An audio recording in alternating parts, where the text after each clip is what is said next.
నమస్తే. దేశవ్యాప్తంగా చిన్న పెద్ద అనేక పురాతన శివాలయాలు ఉన్నాయి. ఇక్కడ శివుడిని వివిధ రూపాలలో పూజిస్తారు. అలాంటి శివాలయం ఒకటి ఉత్తరాఖండ్లో కూడా ఉంది.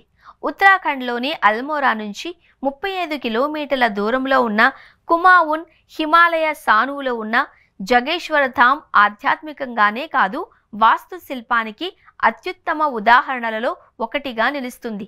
ఇక్కడ 124 చిన్న పెద్ద ఆలయాల సమూహం ఉంది. వీటిలో కుబేర బండారి ఆలయం ఉంది. ఈ ఆలయంలో కుబేరుడిని శివుడిగా పూజిస్తారు. దీని వెనుక ఉన్న రహస్యం ఏంటో ఇప్పుడు చూద్దాం. యక్షరాజు కుబేరుడు సంపదకు దేవుడిగా భావిస్తారు. ఆయన లంక నగరాన్ని పాలించేవాడు.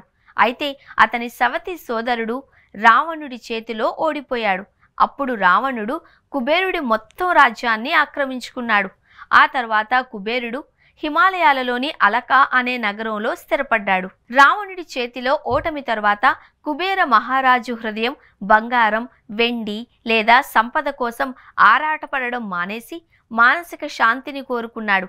అదే సమయంలో సతీ మరణం తర్వాత శివుడు ధ్యానం చేసిన లోయ వద్దకు కుబేరుడు వచ్చాడు.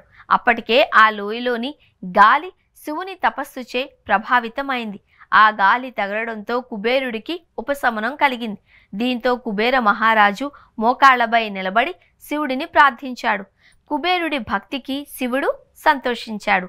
దర్శనంతోనే కోరికలు నెరవేరుతాయని కుబేరుడి భక్తికి మెచ్చిన శివుడు కుబేరుణ్ణి ఆశీర్వదించి కుబేరుడు నిలబడి ఉన్న లోయలో నివాసానికి అనుమతినిచ్చాడు.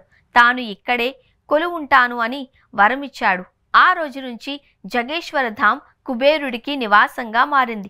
సంపదలకు అధిపతిగా సంపదను పంపిణీ చేసే బాధ్యతను కలిగి ఉన్న కుబేరుడు లక్ష్మీదేవికి సహాయకుడిగా పరిగణించబడుతున్నాడు. ఇక్కడే కుబేరుడు శివుడిని పూజించి శ్రేయస్సు కోసం ఆశీస్సులు పొందాడు అని నమ్ముతారు. ఇక్కడ నిర్మలమైన హృదయంతో శివుడిని కుబేరుడిని పూజిస్తే కోరిన కోర్కెలు నెరవేరుతాయని, జీవితంలో సంపదకు కొరత ఏర్పడదు అని చెబుతారు.